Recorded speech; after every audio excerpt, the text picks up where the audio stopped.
آپ کسی بھی فرد سے پوچھیں، اس نے جو بھی عمل کیا ہوا ہوگا وہ اپنے عمل کو جسٹیفائی کرنے کی کوشش کر رہا ہوگا، عام معاشرتی زندگی میں بھی اور کاروباری زندگیوں میں بھی، اور آگے چل کر جناب نے قومی زندگی میں بھی، پھر فرقوں کی بنیاد پر بھی، پھر مذاہب کی بنیاد پر بھی یہی سوچ ہے کہ ہم حق پر ہیں اور باقی نہ حق۔ علماء کی، بڑے بزرگوں کی پیروی کی جاتی ہے یا ان کی بات مانی جاتی ہے، تو اس لیے نہیں مانی جا رہی ہوتی کہ یہ بات وہ کر رہے ہوتے ہیں، وہ اللہ اور اس کے رسول کا حکم بتا رہے ہوتے ہیں، تب ہم مانتے ہیں۔ اصل بات ماننی ہے اللہ اور اس کے رسول کی۔ اللہ کا وعدہ سچا ہونے کا کیا مطلب ہے؟ ألا إن وعد الله حق ولكن أكثرهم لا يعلمون۔ بس اللہ اور اس کی آیتوں کے بعد اور کس بات پر ایمان لاؤ گے؟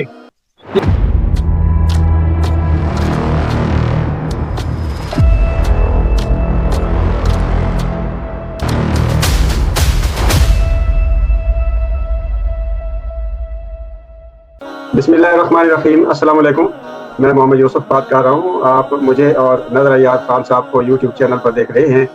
ہمارا موضوع ہے تلاش حق اور پیروی حق۔ جی خان صاحب۔ اعوذ باللہ من الشیطان الرجیم، بسم اللہ الرحمن الرحیم۔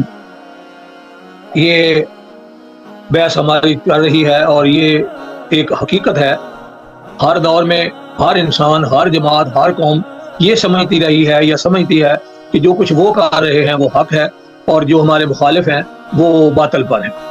آپ کسی بھی فرد سے پوچھیں، اس نے جو بھی عمل کیا ہوا ہوگا وہ اپنے عمل کو جسٹیفائی کرنے کی کوشش کر رہا ہوگا، یا کہے گا کہ جو کچھ میں نے آج تک کیا میں تو حق کا ساتھ دیتا رہا، حق میرے ساتھ ہے، باقی دوسرے لوگ میرے ساتھ نہ حق کرتے ہیں۔ یعنی عام معاشرتی زندگی میں بھی اور کاروباری زندگیوں میں بھی اور آگے چل کر جناب نے قومی زندگی میں بھی، پھر فرقوں کی بنیاد پر بھی، پھر مذاہب کی بنیاد پر بھی یہی سوچ ہے کہ ہم حق پر ہیں اور باقی نہ حق ہیں۔ سب سے بڑی ضرورت یہ ہے کہ پہلے یہ پتہ کیا جائے کہ حق ہے کیا، پھر تلاش حق کے بعد اس کی پیروی کی جائے۔ تو ہم اس سلسلے میں قرآن کریم سے رہنمائی لے رہے تھے کہ الحق کیا ہے، تو ہم نے ابتدا اس سے کی تھی کہ انسانوں کا عام طور پر وتیرہ یہی ہے کہ وہ ظن پر چلتے ہیں، حق پر نہیں چلتے، حق پر چلنے کا حکم دیا گیا ہے۔ پھر ہم نے دیکھا کہ حق کیا ہوتا ہے، ہر وہ چیز جو محسوس ہوتی ہو، جو واضح ہو، اٹل ہو، حقیقت میں جو اس کا وجود ہو وہ حق ہے، اور جو واضح نہ ہو وہ ظن ہوتا ہے۔ کل اس کی تشریح کر دی تھی۔ اب ہم نے یہ پڑھا تھا 10/30 میں کہ اللہ حق ہے، ہم نے یہ پڑھا تھا کہ اللہ کا رسول 3/86 میں حق ہے، ہم نے یہ پڑھا تھا بہت ساری آیات میں 34/6 میں، 18/29 میں اور 4/105 میں کہ اللہ کی کتاب، اللہ کا قرآن، اللہ کا دیا ہوا قانون یہ سارا حق ہے۔ اور پھر یہ کہا گیا تھا کہ آپ لوگوں کے درمیان کسی حق کے مطابق میرے پیغمبر فیصلہ کریں، یعنی اللہ کریم نے میرے پیغمبر کو بھی اس بات کا پابند بنایا، بلکہ وہ اللہ کے پیغمبر تھے، اللہ کا ہی پیغام پہنچانے والے تھے، خود بھی حق تھے، پیغام جو پہنچایا جا رہا تھا وہ بھی حق ہے، اور جو ذات جس کا پیغام دیا جا رہا ہے وہ تو ہے ہی الحق۔ الحق میں رب کا فلا تکونن من الممترین، میرے پیغمبر آپ کی طرف حق آ چکا تو پھر آپ ممترین میں سے نہ ہو جائیں۔ ہم نے آپ کو حق دکھا دیا، اس لیے میرے پیغمبر جو کچھ آپ کو دکھایا گیا ہے، سمجھایا گیا ہے، بتایا گیا ہے، جو آپ پر نازل کیا گیا ہے، اسی حق کے مطابق ان کے آخری فیصلے کیا کریں اور ان کے اختلافی امور سلجھائیں۔ تو ہمارے لیے یہ حکم ہے نا در حقیقت، قرآن نظام کے ذمہ یہ ہے کہ وہ الحق کے مطابق چلے۔ پھر کہا گیا انا انزلنا الیک الکتاب للناس بالحق، یہ انسانوں کے درمیان حق کے لیے نازل کی گئی ہے، کہ آپ کو نازل کی گئی آپ پر کتاب انسانوں کے لیے حق کے ساتھ۔ اب 2/144 میں اور 2/144 میں یہ کہا گیا ہے کہ آپ کا جو قبلہ ہے وہ بھی حق ہے۔ یہ ساری باتیں کرنے کے بعد اب ہم دیکھتے ہیں کہ ہمارا دین بھی الحق ہے، اور کائنات کی تخلیق ہم دیکھتے ہیں 9/33 میں پہلے۔ اعوذ باللہ من الشیطان الرجیم، بسم اللہ الرحمن الرحیم۔ سورہ التوبہ کی 33 ہے، هو الذی ارسل رسولہ بالہدی ودین الحق لیظہرہ علی الدین کلہ ولو کرہ المشرکون۔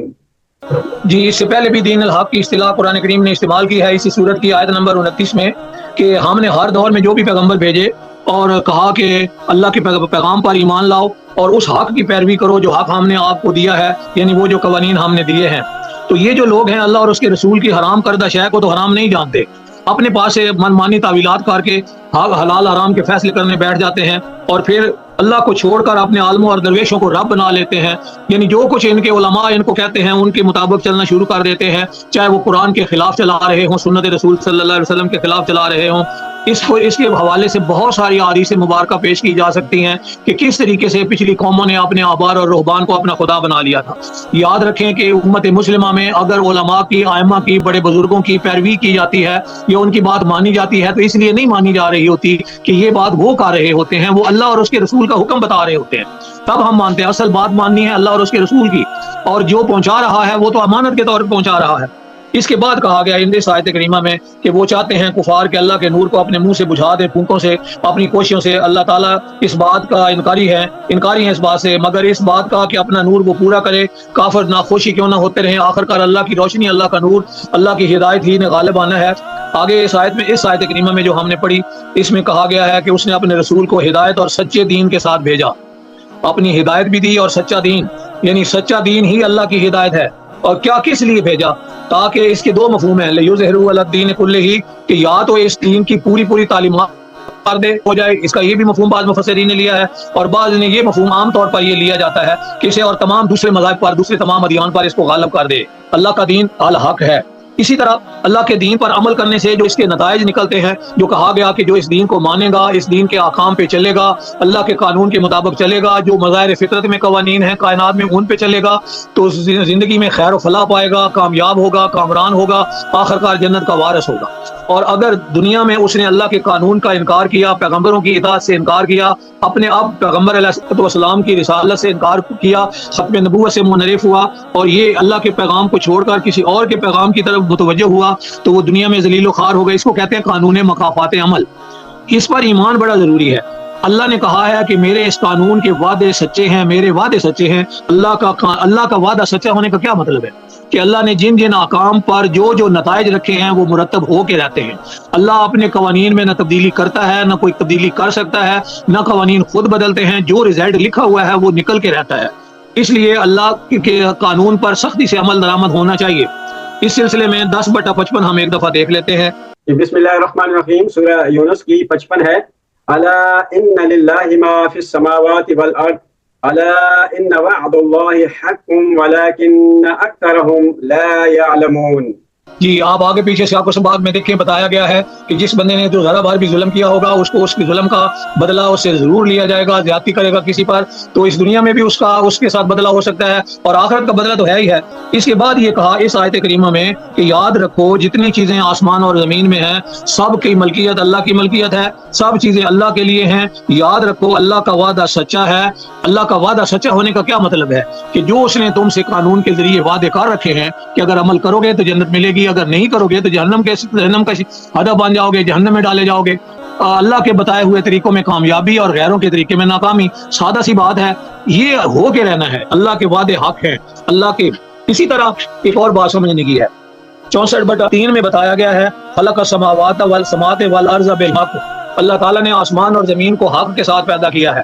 تو یہاں سے ایک بات یہ بھی سمجھ لیں کہ کائنات میں مظاہر فطرت میں جو اللہ کے قوانین ہیں ان میں بھی کوئی تبدیلی نہیں ہوتی، وہ اپنے قوانین کے مطابق سرگرم ہیں، اور اسی سرگرمی کا عمل میں سرگرمی کا نتیجہ یہ ہے کہ لا تعداد زمانہ گزر چکا، ہر چیز اپنے اپنے قانون کے مطابق سرگرم عمل ہے، کہیں کوئی کجی، کوئی فطور، کوئی ٹیڑھ، کوئی اختلال نظر نہیں آتا۔ آپ بے شک کائنات پوری پہ غور کر لیں، آپ کو آخرکار یہ کہنا پڑے گا مجبور ہو کے کہ اللہ تو کائنات کی، تو نے کسی چیز کو بھی بیکار نہیں بنایا، ہر چیز تیرے آگے سجدہ ریز ہے۔ اسی لیے کائنات میں حسن و تناسب ہے، سمیٹری ہے، حسن و جمال کی مچلتی مسکراتی دنیا ہے۔ اگر تم اس طرح سے، جس طرح سے یہ کائنات میں قوانین جاری ساری اپنی عملی زندگی میں قوانین پہ چلو گے تو پھر تمہیں بھی امن و سکون ملے گا، اسی طرح سے جس طرح کائنات میں چل رہے ہیں قوانین۔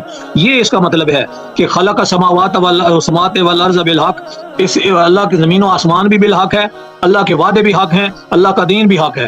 تو اللہ کے دین کے جتنے بھی قوانین ہیں کائنات میں، مظاہر فطرت میں جو قوانین ہیں ان کے ساتھ ہم رنگ ہیں، کسی جگہ کوئی اختلال اور کمی نہیں، تضاد نہیں۔ اگر کوئی تضاد نظر آتا ہے تو پھر ہماری فہم کا قصور ہے۔ اور پھر ایک بات 17/8 میں کہا گیا وَقُلْ جَاءَ الْحَقُّ، میرے پیغمبر آپ بتا دیں کہ جب حق آ جاتا ہے وَزَهَقَ الْبَاطِلُ، تو پھر باطل مٹ جاتا ہے، إِنَّ الْبَاطِلَ كَانَ زَهُوقًا۔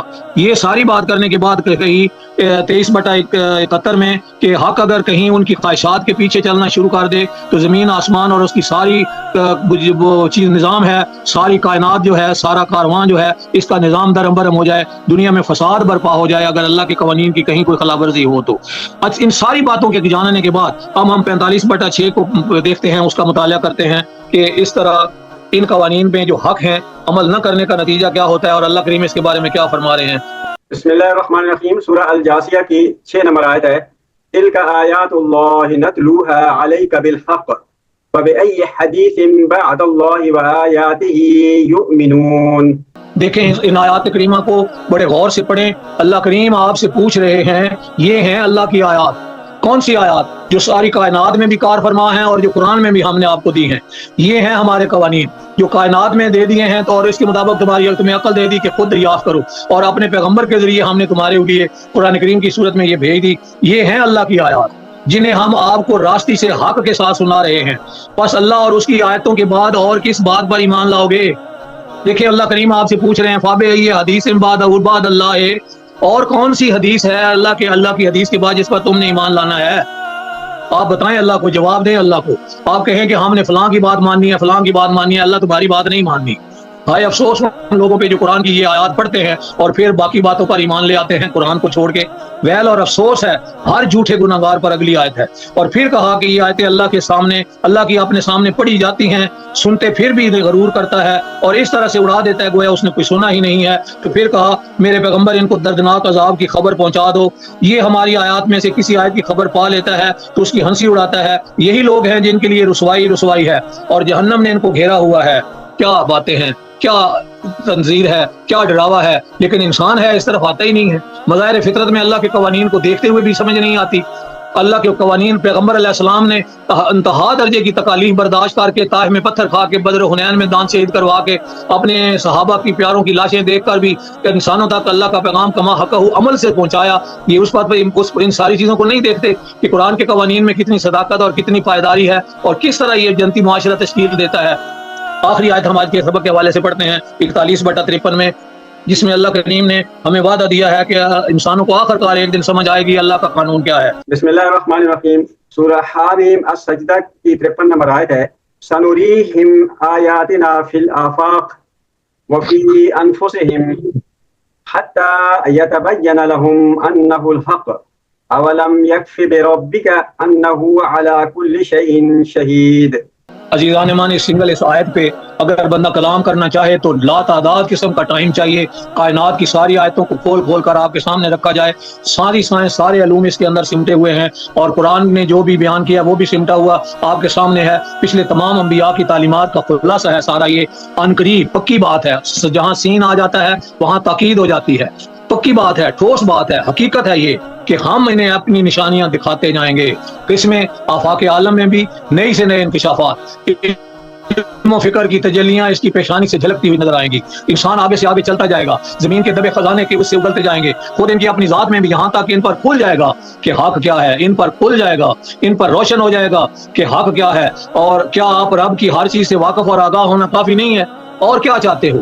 آپ کو ہر چیز تو دکھا دی۔ 244 کے قریب عزیزان مان آیات ہیں جن میں لفظ حق استعمال ہوا ہے۔ آپ سمجھ لیں سادہ سی بات، اللہ حق، اس کا رسول حق، کتاب قرآن حق، دین الحق، کائنات کی تخلیق حق، اور کائنات کی تخلیق کے بعد اس امت مسلمہ کا قبلہ، مرکز نگاہ یعنی خانہ کعبہ یہ حق۔ اگر امت اس حق کو اپنا لے تو حق تعالیٰ اس کے ساتھ، پھر ساری کائنات اس کی۔ حق کا مخالف نہیں ہوتا۔ اگر ایسا نہیں کرے گا، حالات زمانہ کے تجربات کے بعد آخر کار اسے ماننا پڑے گا کہ قرآن کا بیان کردہ الحق ہی حق تھا۔ حق کو اپنانے سے، حق کے ساتھ چلنے سے اور اس کا ساتھ نبھانے سے حق ساتھ دیتا ہے، حق سامنے آ جاتا ہے، یعنی لقائے رب کی منزل انسان کو حاصل ہو جاتی ہے۔ حق طلب، حق شناس، حق گو بننے کے لیے قرآن کریم کو حق مان لو، حق ہو جائے گا اور آخر کار حق تمہارے سامنے آ جائے گا۔ اللہ ہمیں اس حق کو سمجھنے کی توفیق دے۔ فی امان اللہ، اللہ آپ کو حفظ و امان میں رکھے۔ وسلام۔ اچھا ناظرین، ابھی اگلے ویلاگ تک اجازت چاہتے ہیں۔ السلام علیکم ورحمۃ اللہ۔